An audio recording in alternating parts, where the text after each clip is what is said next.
Este sermón de el pastor José Manuel Sierra enfatiza la importancia de cambiar nuestra actitud y perspectiva ante las pruebas de la vida, así como la necesidad de enfrentarlas y madurar en la fe.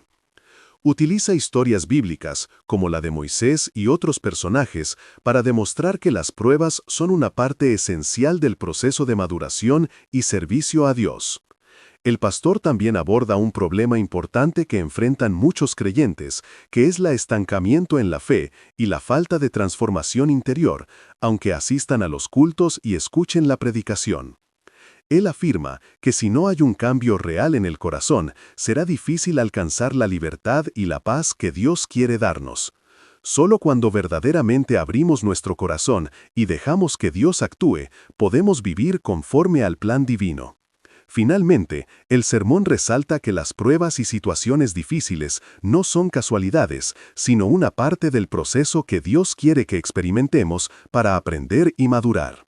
Estas pruebas nos permiten reconocer nuestras debilidades y fallas y nos enseñan a vivir con humildad y a servir a Dios con sinceridad.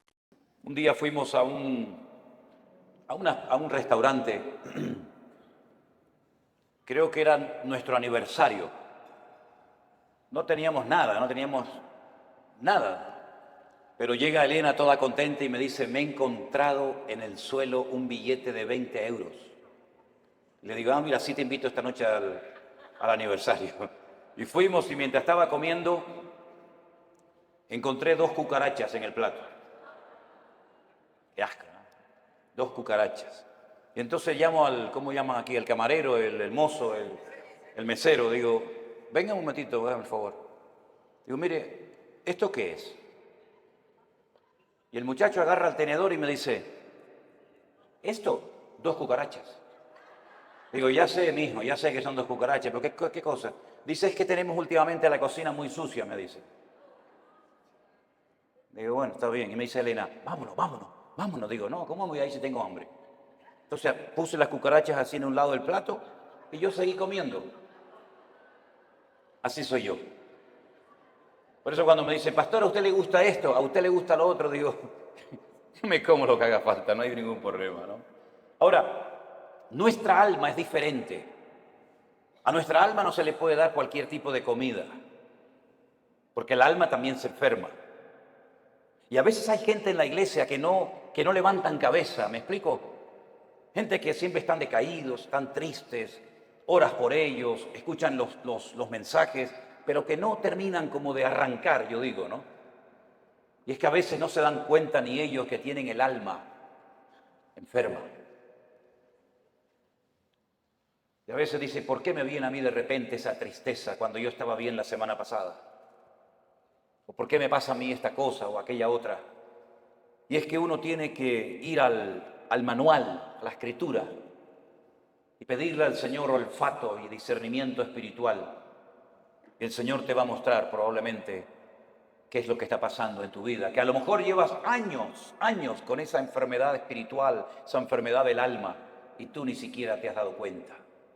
¿Saben que un día el Señor Jesucristo entró a predicar a una sinagoga? Las sinagogas no son como así, como tenemos el culto nosotros, donde están todos juntos, ¿no? Las mujeres, los hombres, los niños, las niñas. No, las sinagogas nunca han sido así, ni en el pasado ni ahora. Las sinagogas son para la reunión principal para los hombres, solamente los varones. Y los niños que han hecho bar mitzvah, que han hecho una ceremonia que pasan de niño a hombre, a partir de los 12 años y están con sus papás. Y las mamás y las niñas, ¿dónde están? Aparte, o en el balcón arriba, detrás de una pared, detrás de unas cortinas. Hoy en el culto lo pueden ver, pero no pueden estar juntos, hombres y mujeres. Aunque fueran marido y mujer, no pueden estar juntos. Ellas pueden ver al que predica, ellas pueden ver hacia afuera, pero los que están hacia afuera no las pueden ver a ellas. Porque están como detrás de unas cortinas, ¿verdad? Detrás de unas celosías y no las pueden ver. Pero dice la Biblia que un día el Señor Jesucristo llegó a una sinagoga y dice que en medio del mensaje se para, lo interrumpe porque dice que vio a una mujer encorvada desde hacía 18 años. Repito, de adentro hacia afuera se podía ver, pero del púlpito, de la plataforma, allá nadie podía ver a las mujeres, pero él la vio. porque lo que el hombre no ve, Dios lo sabe y lo conoce perfectamente. Y da igual dónde te escondas, da igual dónde vivas, da igual dónde estés, el Señor sabe dónde estás y cómo estás. Hizo algo que rompió todas las estructuras religiosas de cualquier sinagoga del mundo. Le dice a la mujer, ven, ven, y la pone delante de todos los hombres. Y seguramente habrán dicho, ¿qué está haciendo este hombre? Esto es un pecado, esto es una falta de respeto, esto es una falta de reverencia. ¿Qué está haciendo este hombre? Poner en medio de nosotros a una mujer. Y dice la Biblia que esta mujer no se podía enderezar. Estaba totalmente curvada su columna vertebral. Y dice que llevaba en esa condición lamentable 18 años de su vida. No se perdió un culto, no se perdió una reunión en 18 años, pero siempre estaba igual o peor. Y esa historia solamente está en el Evangelio de Lucas. Marcos no habló de ella, ni Mateo, ni Juan, pero Lucas sí. Y Lucas dice la Biblia que era médico. Y Lucas la observó, a Lucas le contaron los síntomas que tenía y él llegó a la conclusión de que de ninguna manera esta mujer nunca se iba a enderezar. Ahora, el problema aparentemente era un problema físico, pero sin embargo la Escritura dice que tenía espíritu de enfermedad y por eso no se podía enderezar. Fíjese la preposición, las preposiciones son muy importantes, hermano, muy importantes.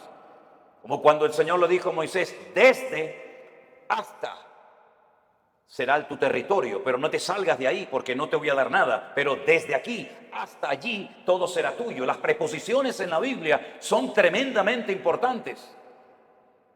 Por eso dice la Biblia que de ninguna manera se podía enderezar, porque era una persona que estaba que tenía espíritu de, no dice un espíritu, sino espíritu de. ¿Y cuál es la diferencia entre tener un espíritu o tener espíritu de enfermedad? Bueno, tener un espíritu significa tener un demonio, ¿sí o no? Tener un espíritu significa tener una presencia demoníaca en tu cuerpo y entonces cuando una persona tiene eso, las evidencias son muy distintas, amigo. No es lo mismo tratar con un esquizofrénico, no es lo mismo tratar con una persona, digamos, poseída, que con una persona, por ejemplo, que le dan ataques epilépticos, aunque a veces a endemoniados le pasan esas cosas, pero la sintomatología, la patología de la persona es completamente diferente. Y es una lástima cuando a un endemoniado se lo trata como a un loco, o a un loco se lo trata como un endemoniado, que es muchas veces lo que pasa en las congregaciones. No, él está endemoniado, no está endemoniado, tiene un problema psicológico, problema mental. Por eso hay que orar mucho y pedir sabiduría y discernimiento al Señor para saber ayudar a cada persona según su verdadera necesidad y no lo que a mí me parece que tiene, porque le puede hacer muchísimo daño a una persona, ¿verdad? Ella tenía espíritu de enfermedad, una tendencia a la enfermedad, una tendencia a ese tipo de problemas que se manifestaban evidentemente de una forma física. Es como personas que tienen tendencia al desánimo, tendencia a la depresión, una tendencia, ¿verdad?, a la crítica, una tendencia al desánimo. Cada uno de nosotros tenemos áreas de debilidad dentro de nosotros, ¿sí o no? Claro que sí, unos más y unos menos, unas más evidentes que otras, pero todos tenemos tendencia, ¿verdad? Hay gente que tiene tendencia a hablar más de la cuenta, ¿sí o no? Bueno, aquí no en Guatemala porque ustedes están en un nivel espiritual diferente al nuestro, ¿no? Pero hay gente que tiene una tendencia a... No, me dijo una hermana, dice, hermano, ¿usted cree que yo tengo don de lenguas? Y la miré así de arriba abajo y le digo, no sé si lo suyo es don de lengua, pero tiene una lengua que parece un don, hermana. ¿Sabe? Así que esta mujer tenía espíritu de enfermedad. Jesús, cuando oró por ella, no se manifestó como el endemoniado gadareno, revolcándose, pateando, con espumarajos, con actos de violencia, sino que ella no se movió, no le pasó nada, no hizo nada dramático, no hizo un show, no hizo un espectáculo, sino que el Señor dice que puso las manos sobre ella, cosa que nunca hizo con ningún endemoniado, y le dijo, mujer, eres libre de tu enfermedad. Y entonces dice que ella inmediatamente se endereza, y claro, el principal de la sinagoga, ante semejante milagro, tenía que haber dicho, gloria a Dios, qué bendición que a esta hermana, que la hemos tenido 18 años en la congregación, por fin puede enderezar su vida y hacer una vida normal. ¿No hubiera sido lo más lógico esa reacción? Pues no fue esa la reacción. No le gustó nada, no le gustó nada lo que estaba sucediendo allí. Y entonces se levanta y dice, 6 días hay en que se debe trabajar. En estos vengan, pero no en día de reposo. Vamos a ver, para entender esta palabra, hay que saber que durante la semana la sinagoga está cerrada prácticamente. El culto principal, para que me entiendan, es en el 7º día, en el día de Shabbat, el único día de la semana que según la Biblia tiene un nombre. Los nombres de la semana en la Biblia no son lunes, que es el culto a la luna, el martes al Marte, el miércoles a Mercurio, el jueves a Júpiter, el viernes a Venus, el sábado a Saturno y el Sunday o domingo al Sol. En la Biblia los nombres de la semana no tienen nombres, tienen números: día primero, día segundo, día tercero, día cuarto, día quinto, día sexto, Shabbat. El único día que tiene nombre es el 7º, porque el domingo es el primer día de la semana. Luego, cuando la gente va a la sinagoga es en el día de reposo, y él lo que está diciendo, venid durante la semana, pero no en día de reposo. Entonces, si en día de reposo no me dejas venir y durante la semana está cerrada, ¿qué es lo que está diciendo este hombre? No me vengan a molestar ni a cambiar mis estructuras religiosas en la iglesia o en la sinagoga, porque no lo voy a permitir. Ante semejante explicación, el Señor Jesucristo se levanta y le dice en el culto, en la reunión, hipócrita. Oye, qué culto tan interesante fue ese, ¿eh? Una mujer que sale detrás de una cortina, que se endereza, el otro que no sé qué, el otro que... Fue un culto muy interesante ese día, ¿eh? Cómo me hubiera gustado estar a mí allí, ¿no? Cuando el Señor se le queda mirando a este y le dice hipócrita, yo le hubiera dicho,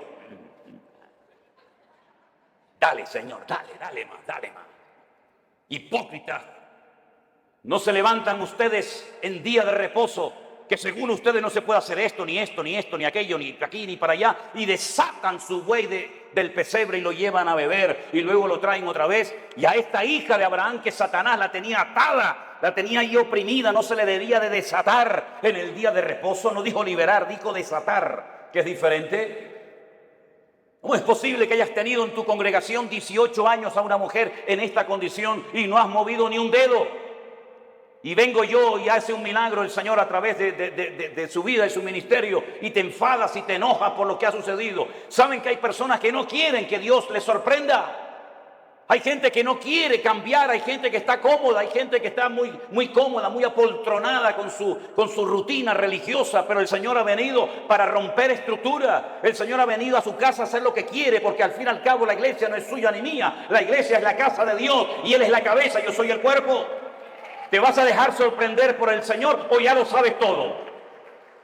Esto no se puede hacer, esto sí se puede hacer, ahora de pie, ahora sentado. Pero ¿quién eres tú, el dueño de la iglesia? ¿Qué te has creído que eres tú en la iglesia? El que abres y cierras la bendición de Dios. El dueño de la iglesia no es el pastor, no es los ancianos, no son los diáconos, no es la mesa directiva. El dueño de la iglesia es Cristo, y si no es Cristo tienes un grave problema, porque te has convertido en propietario de algo que no te corresponde. En vez de un administrador, en un siervo, que para lo que está es para servir y no para servirse de, como muchos hoy en día, que en vez de servir a la gente, lo que hacen es que se sirven de la gente. Y todo gira en torno a ellos. Y se enfadan cuando no le dice a la gente, sí, pastor, sí, mi hermano, sí, el ungido. Como si los demás no fueran ungidos, igual que el pastor. O usted no es ungido. Usted no tiene el mismo espíritu que tengo yo en esta tarde. Usted no lee la misma Biblia que yo. Usted no va al mismo cielo que yo. Entonces, ¿por qué hacemos esas diferencias? No toque al ungido, no moleste al ungido. El ungido, ¿y usted qué es? Si usted no tiene la unción que yo tengo, entonces usted tiene un grave problema. Si el Espíritu Santo que mora en mi vida no mora en la suya, entonces usted no es cristiano, porque hay un solo Espíritu, hay un solo cuerpo, hay un solo bautismo, hay un solo Dios y hay un solo cielo para todos y cada uno de nosotros. Y eso es lo que dice la palabra del Señor, mi querido hermano. Y no hay esas diferencias. Una cosa es el respeto y otra cosa es el servilismo. Hay gente que en vez de ser siervos son como esclavos del hombre, esclavos de la doctrina, esclavos de la denominación, esclavos del ministerio. No, usted no tiene que ser esclavo de nadie, usted tiene que ser siervo de Jesucristo. Ahora dice la palabra de Dios que esta mujer se enderezó, cosa que no podía hacer antes, Porque la presencia del Señor llegó a ese lugar. Y donde está el Señor tienen que haber cambios. Lo que no puede ser es que una vida, una familia, una iglesia llamada cristiana estén siempre igual. ¿Qué es lo que hace mucha gente cuando se les predica claramente la palabra y se sienten incómodos? Bueno, lo fácil es cambiarse de iglesia, ¿sí o no? Me voy de esta iglesia porque aquí no hay amor, me voy de esta iglesia porque no cuentan conmigo, me voy de esta iglesia porque el pastor no me ama, me voy y se van a otra y después te enteras que ya no están en esa, están en otra y en otra y en otra. Es que muchas veces el problema lo queremos resolver cambiando de lugar en vez de permitiéndole al Señor que nos cambie el corazón y nos cambie nuestro carácter y nos cambie nuestra vida. Y muchas veces creemos que ya hemos llegado a un cierto nivel espiritual en el que ya no necesitamos cambios. Y la pregunta es, ¿cuántos de los que están aquí presentes quieren cambiar y quieren honrar y quieren glorificar al Señor? Levante su mano. Pues entonces, como Dios lo va a hacer a través de pruebas. Hoy se habló aquí de pruebas. ¿Saben? Dios no tiene que pedirle permiso a usted ni a mí para probarnos. Para nada. Y las pruebas por las que pasaremos a lo largo de nuestra vida, que pasaremos sí o sí, son proporcionales a nuestro nivel de fe y de madurez. Lo cual quiere decir que Dios nunca jamás va a mandar una prueba a usted por equivocación, por error. Ay, esta prueba era para Juan y se la estoy mandando a Antonio. Esta prueba era para la hermana María y me equivoqué y se la mandé a la hermana Juana. No, para nada. Las pruebas están preparadas desde la eternidad para cada uno de nosotros. Y Él nunca nos va a mandar algo que no vamos a poder soportar y llevar. Y en el caso de que nos mandara algo que humanamente hablando decimos yo no aguanto, yo no puedo con esto, no te preocupes que el Señor te va a capacitar y te va a ayudar para que tú pases por la prueba con gozo y con la bendición de Dios. Yo siempre he dicho que si las pruebas que el Señor le mandó a Abraham se las hubiera pedido o se las hubiera mandado a David, no las hubiera podido soportar. Porque como dije esta mañana, David ganó muchas batallas fuera del hogar, pero dentro perdió muchas. Sin embargo, cuando el Señor le pide a Abraham que sacrifique a su hijo, él no le dijo al Señor, ¿y por qué? Yo tengo dos, si quieres te sacrifico al primero, a Ismael. No, quiero que sacrifiques a tu único hijo, al que amas. Y le dice a Isaac. Abraham en aquel momento vivía en el sur de Israel, en una ciudad llamada Beersheba. La palabra Beer en hebreo es pozo, Sheba es 7. Beersheba, la ciudad de los 7 pozos.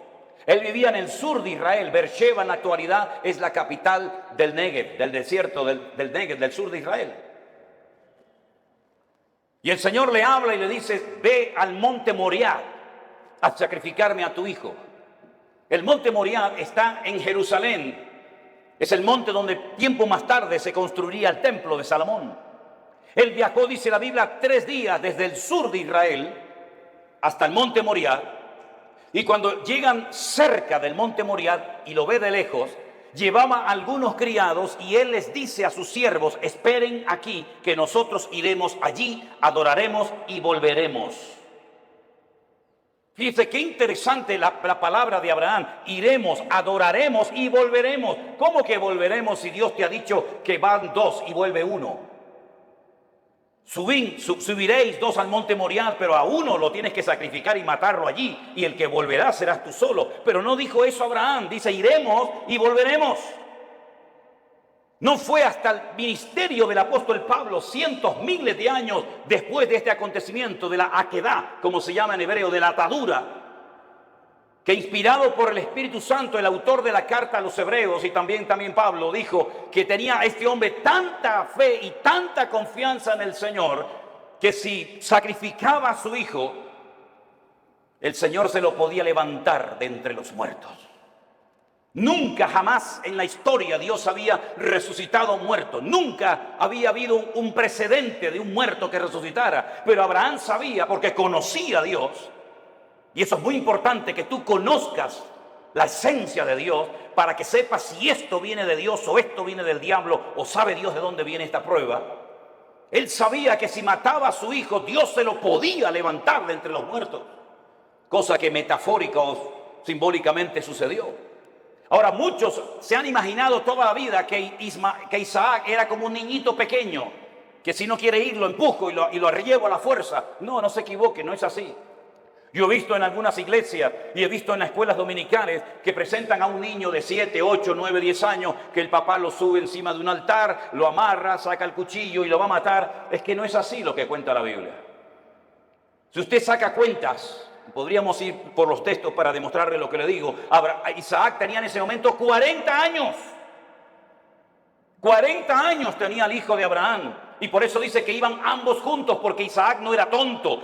Isaac sabía perfectamente que un sacrificio necesita de una víctima, de un animal, cordero, cabra, oveja, buey o lo que sea. Y por eso él le dice al padre: Padre, veo que llevas el fuego, porque no era la primera vez que subía a un monte a sacrificar algo, a hacer un holocausto. Veo que llevas la leña, veo que llevas todo, pero falta lo principal, falta la víctima, falta el animal. Y el padre le dice: el Señor proveerá, hijo. El Señor proveerá. ¿Tú sabes que el Señor proveerá lo que necesitas? ¿Lo sabes? Abraham sabía que Dios iba a proveer lo que fuera, pero lo iba a proveer. Los dos caminaron lentamente hacia el monte Moriah. Isaac se somete a la voluntad del Padre, porque entiende que la víctima en ese caso, en ese día, va a ser él. Se deja amarrar, se pone encima del holocausto, porque la palabra que aparece en el texto original en hebreo no es que lo matara, sino que lo matara y lo quemara. Lo matara y lo quemara. Imagínate la prueba tremenda. E Isaac se somete y está dispuesto a ser una víctima inocente, porque el Dios de su padre le ha dicho que así se tienen que hacer las cosas. Ahora, Abraham venía de una tierra donde sacrificar a hijos, sacrificar a niños, sacrificar a vírgenes, sacrificar a personas era lo más normal del mundo. Pero él sabía que el Dios de su padre no era un Dios que pedía víctimas inocentes de seres humanos. Pero aunque no entendía nada, se sujeta al plan y a la voluntad de Dios. Hermanos, nosotros no hemos sido llamados para entender todo lo que Dios nos va a pedir y todo lo que Dios va a hacer en nuestra vida. Gracias a Dios no tenemos esa obligación de entender las cosas, pero sí tenemos la obligación y el deber de obedecer a Dios, aunque no entienda la voluntad y la voz de Dios para mi vida. Isaac no dijo: ¿y por qué yo? ¿Y por qué no Ismael? ¿Y por qué esto? ¿Y por qué aquello? Sino se sujetó. Silencio absoluto. Oyen ustedes a Isaac hablando con su padre. Oyen ustedes a Isaac quejándose contra Dios. En absoluto. Porque Isaac en ese momento, aunque él no era consciente, es un tipo de Cristo, sometiéndose a la voluntad del Padre eterno, entregando su vida por todos y cada uno de nosotros. Y en el momento en el que Abraham va a sacrificar a su hijo, dice que se oyó una voz del cielo diciendo: alto, Abraham, no lo hagas. La prueba no se produjo porque Dios quería comprobar la obediencia de Abraham. Es que Dios no te prueba a ti, mi hermano, ni a ti, mi hermana, para saber cómo vas a reaccionar. Es que Dios no necesita probarte para saber cómo eres. Es que Dios no necesita pasarte por una prueba económica, física, espiritual o de la índole que sea para comprobar si eres obediente o eres un rebelde, si eres una persona espiritual o eres un cabezón. Dios no necesita probarte para sacar conclusiones. Ya Dios te conoce desde el vientre de tu madre. Las pruebas son para que tú descubras cómo eres tú realmente delante de Dios. Es un test, es un examen, es una prueba que Dios te pasa a ti para que sepas si verdaderamente amas a Dios o no lo amas. Para que te des cuenta si eres tan obediente como dices o aparentas ser. Las pruebas no son para demostrarle a Dios nada, son para demostrarte a ti mismo el tipo de creyente que tú eres. No el que te gustaría ser, sino el que realmente eres en ese momento. Y en esa prueba sale tu verdadero yo. Sale lo mejor de ti o puede salir lo peor de ti. Es en la prueba donde se ve realmente si se puede contar contigo. Todo eres bla, bla, bla, bla, bla, planes, proyectos, ideas, pero a la hora de verdad no vales para nada. Es en la prueba donde se demuestra si tú verdaderamente tienes paciencia y tienes temor de Dios y respetas al Señor y estás dispuesto a sacrificarte. Las pruebas, repito, no son para demostrarle a Dios nada. Las pruebas son para que tú te des cuenta el tipo de madurez, tus debilidades, tus carencias o tus puntos fuertes.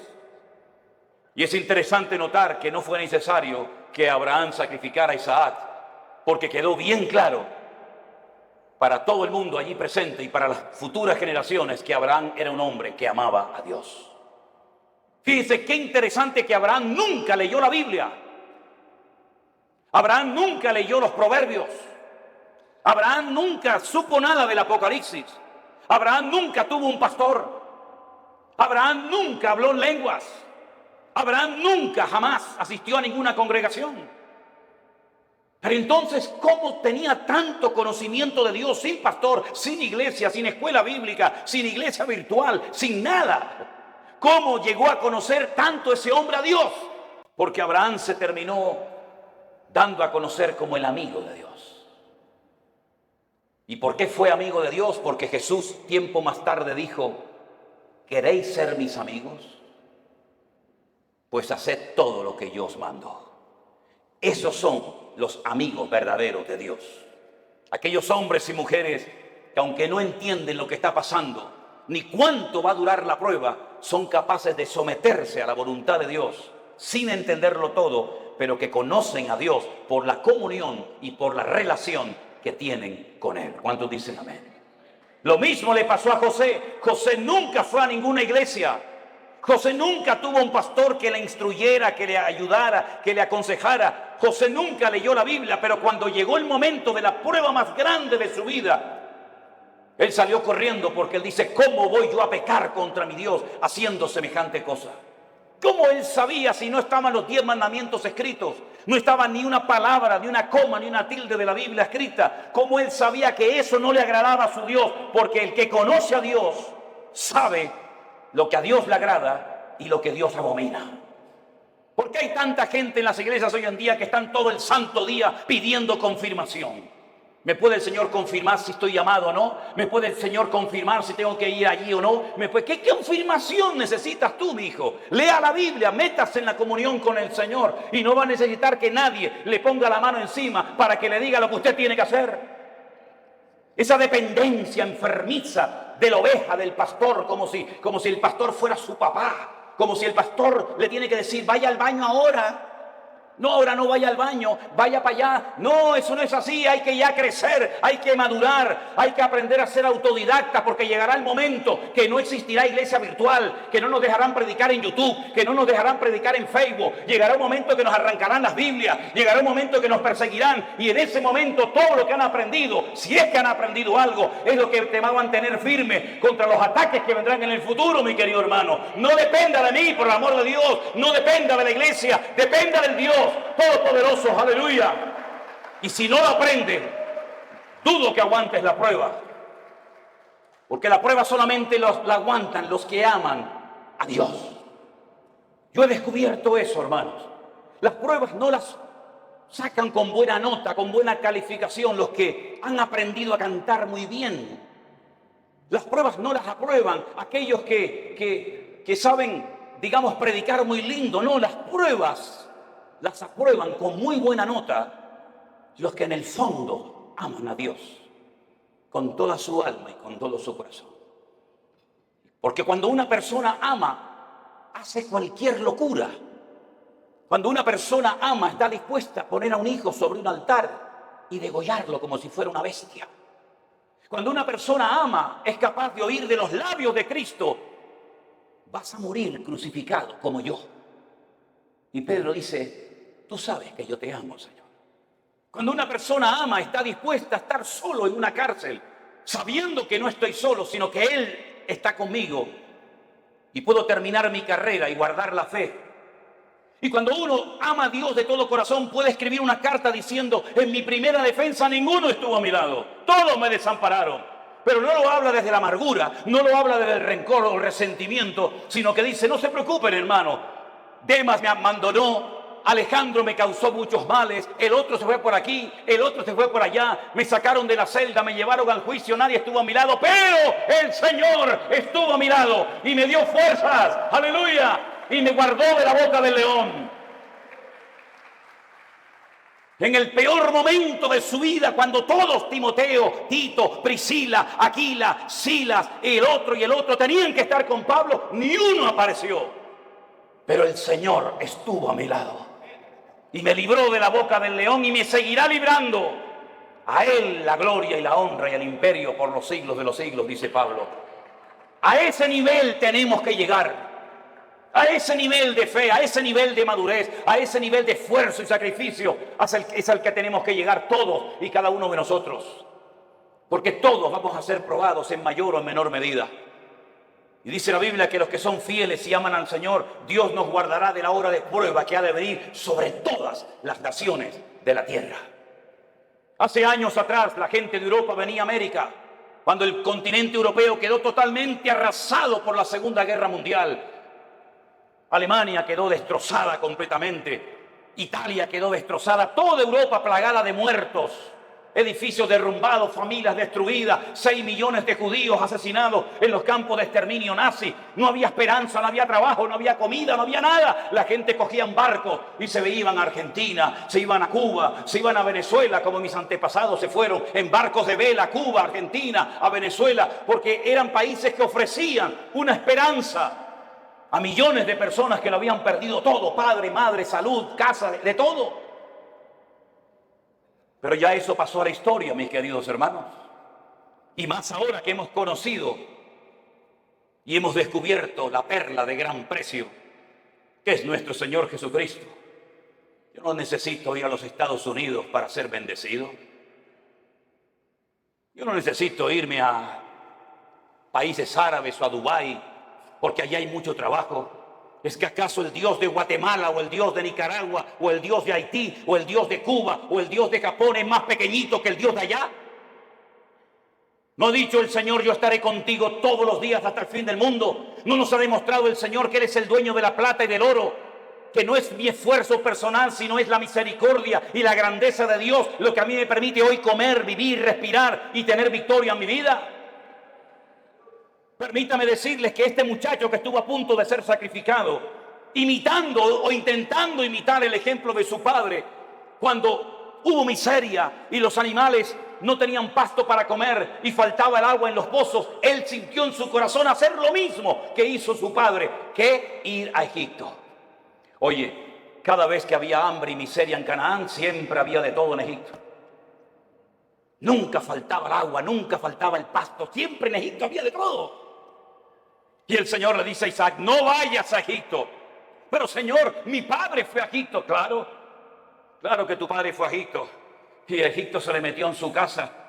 ¿O no te acuerdas de tu hermanito Ismael, de quién nació? Y no te acuerdas de doña Agar, no te acuerdas que se fue de Egipto, pero Egipto se le metió en la casa. Tú no tienes que ir a Egipto para nada, tú te quedas aquí. Pero Señor, yo vivo en Beersheba, yo vivo en un desierto, no hay agua, no hay nada. Y el Señor le dice, siembra, siembra. ¿Pero dónde? Siembra ahí en la arena, siembra en la arena. Y después, ¿cómo riego la semilla? Escarba, busca, y empezó a escarbar, ¡pum!, le salió agua. Y vinieron los enemigos y dijeron, hay que taparle el pozo. Y le taparon el pozo. ¿Y ahora qué hago? ¿Me voy a Egipto? No, vete más allá, siembra más allá y busca agua. Y encontraba agua en todos los lados. El agua estaba debajo, solamente había que buscarla. Y dice que ese año sembró y cosechó a 100 por 1 en el desierto sin agua. Y al final vinieron los enemigos, los que le echaban tierra y piedras a sus pozos, a hacer un pacto con él, a pedirle perdón y a decir, se nota que Dios está contigo. Eso es lo que el mundo necesita ver en nosotros los cristianos. Que nuestra dependencia no está del dólar, nuestra dependencia no está de los países del norte. Nosotros dependemos del Rey de Reyes y Señor de los señores. Y el Señor está contigo como poderoso gigante. ¡Alabado sea Dios! ¡Aleluya! ¿No dice el Señor que yo soy el Dios de la plata y del oro? Qué fácil es decirlo, ¿no? ¿Sí? Nosotros hemos vivido por fe 40 años de nuestra vida. Y hemos enseñado a nuestras hijas a vivir por fe. Y hemos vivido desde el minuto 1 que nos casamos y desde el minuto 1 que salí de la escuela bíblica he vivido por fe. No he dependido de nada ni de nadie, sino solamente del Señor. Ha habido momentos de abundancia, ha habido momentos de escasez, pero el Señor nunca nos ha fallado, jamás, jamás. Hemos dormido en grandes hoteles, hemos dormido en carreteras, hemos dormido en selvas, hemos dormido en gasolineras, hemos dormido en la calle, hemos dormido en casas abandonadas, hemos dormido en montones de lugares, pero no da igual, porque lo importante no es lo que uno tiene, lo importante es lo que uno es en Cristo Jesús. Y ese nivel de fe es la que necesitamos hoy en día, los cristianos del siglo XXI. Yo decía esta mañana, y se lo recuerdo, que a veces El mundo se ha metido de tal manera en nuestras vidas que parece que si no tenemos el último zapato, la última camisa, el último teléfono, la última computadora, como que nos entra la depresión.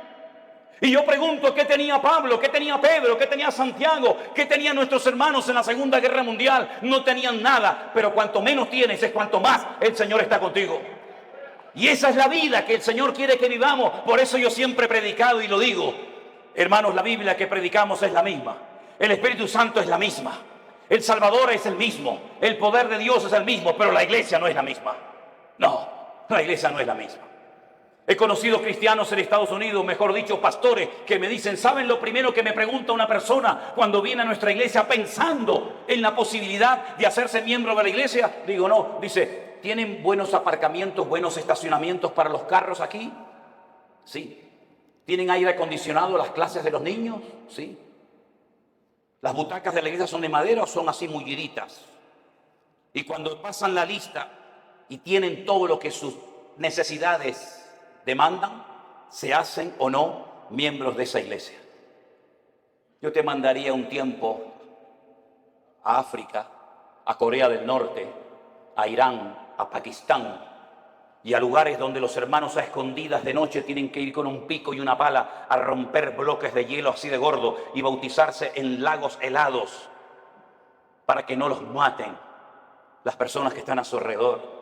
Te mandaría a lugares donde solamente hay una Biblia para toda la iglesia y los hermanos se la pasan de unos a otros durante varios días y la copian a mano.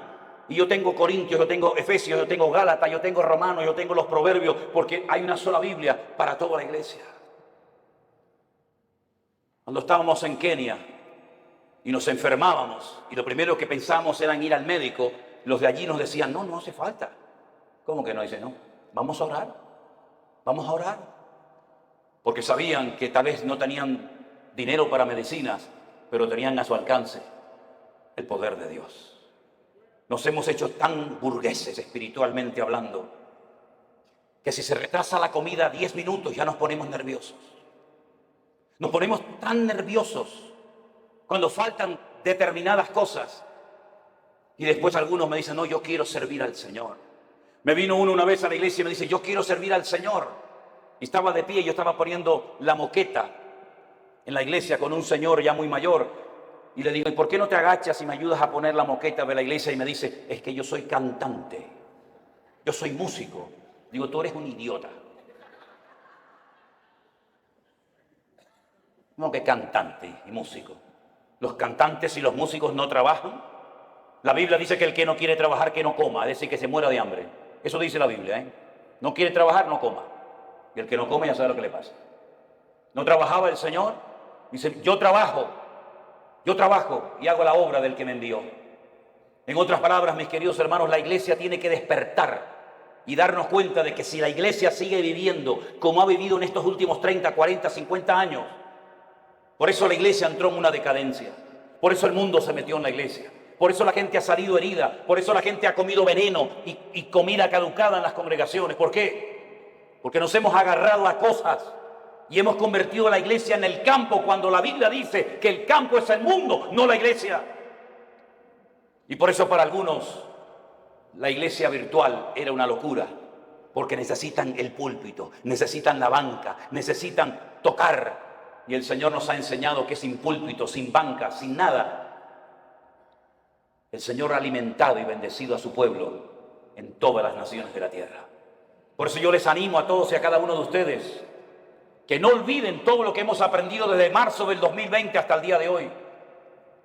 Que no tengamos una amnesia, sino que recordemos todo lo que el Señor nos ha venido enseñando y mostrando día a día. Estos testimonios de gente cambiada, estos testimonios de gente sanada, testimonios de familias restauradas, todo esto lo ha hecho el Señor sin necesidad de que una persona sea la estrella y el protagonista. La obra la ha hecho el Señor nuestro Dios, al cual le damos a Él siempre toda la gloria y toda la honra. Aleluya. Así que, mi querido hermano, Dios sí que nos guardará de las pruebas, claro que sí, pero nuestro nivel de madurez tiene que ser elevado. Me sorprendió mucho cuando fuimos a la cárcel el otro día, los pastores, sí, pastores que están allí también cumpliendo condena, privados de libertad, pero saben que ese es el momento y el lugar donde tienen que estar atendiendo y ministrando a otras personas. Cada uno de nosotros tenemos un lugar en el cuerpo de Cristo. Yo sé cuál es el mío y cuál no es el mío. Pero yo quiero que usted cierre sus ojos en esta tarde y a partir de hoy se proponga seriamente decirle al Señor cuál es mi sitio y cuál no es mi sitio. ¿Qué tengo que hacer y qué no tengo que hacer? ¿Qué tengo y qué no tengo? Pedro le dijo a aquel paralítico, no tengo. No esperes de mí plata y oro porque no tengo, pero lo que tengo te lo voy a dar. La Biblia dice que antes de que una persona sea usada, primeramente tiene que ser probada. Nadie puede ser usado en el reino si no es probado primeramente. Y el Señor sabe cómo probarnos y cuánto tiempo probarnos. Dígale al Señor, enséñame a gozarme en las pruebas. Descubre mi corazón para que realmente me dé cuenta si verdaderamente yo te amo o no te amo tanto. Hemos visto que el Señor nos ha bendecido, nos ha prosperado, nos ha usado. Pero todavía queda mucho camino por recorrer, hermanos. Muchas almas, muchos países que visitar, muchos lugares donde ir. Y si somos fieles y obedientes al llamado de Dios, Dios seguirá guiando nuestros pasos y fortaleciendo nuestras vidas. Señor, te damos gracias en esta tarde por este día de victoria, de bendición que hemos pasado juntos, Señor. Gracias por los hermanos que se han bautizado. Gracias por los testimonios que hemos oído. Gracias por el tiempo que hemos podido pasar juntos en armonía. Pero sabemos que estos solamente son unos pocos días, que la vida realmente está allá afuera esperándonos. Yo te ruego, Señor, Dios del cielo y de la tierra, que traigas madurez a nuestros corazones y a nuestras vidas. Que estemos dispuestos a ser probados y a gozarnos en las pruebas. Bendito sea tu nombre, Señor. Busque a alguien en este momento y ore con él junto, por favor. Busque a alguien, sea esposo, sea su marido, sus hijos, un hermano que no conoce de nada, da igual. En estas reuniones, en estos encuentros que hacemos, se produce algo muy bonito. Y es ver hermanos de la misma ciudad que no se conocían, que aquí en estas reuniones se conocen. Hermanos que no se conocían de nada antes, ahora se hacen amigos y se dan abrazos. En estos lugares le hemos demostrado al mundo que somos capaces de juntarnos con hermanos pentecostales, con hermanos bautistas, con hermanos metodistas, con hermanos de cualquier denominación. Y somos capaces de juntarnos juntos y alabar a Dios y honrar a Dios sin levantar en alto una bandera, sin levantar en alto el nombre de un hombre o de una denominación. Dios está rompiendo barreras, hermanos queridos. Pastores de diferentes iglesias vienen a nuestros encuentros, vienen a nuestras reuniones y juntos alabamos al Señor. Y esto es algo milagroso que nunca se había dado, o por lo menos hace mucho tiempo.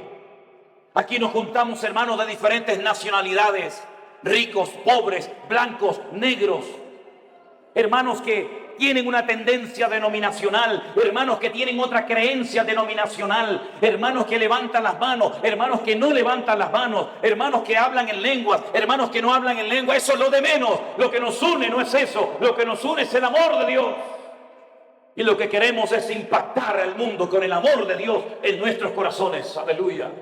Recibe la gloria, mi Dios. Y así orando los unos por los otros, te damos gracias por tu fidelidad. Gracias por tu palabra, Dios mío. Aleluya. Gracias, Señor, por el milagro de la iglesia. Gracias, Señor, por los hermanos que vienen haciendo grandes esfuerzos para venir a comer palabra viva.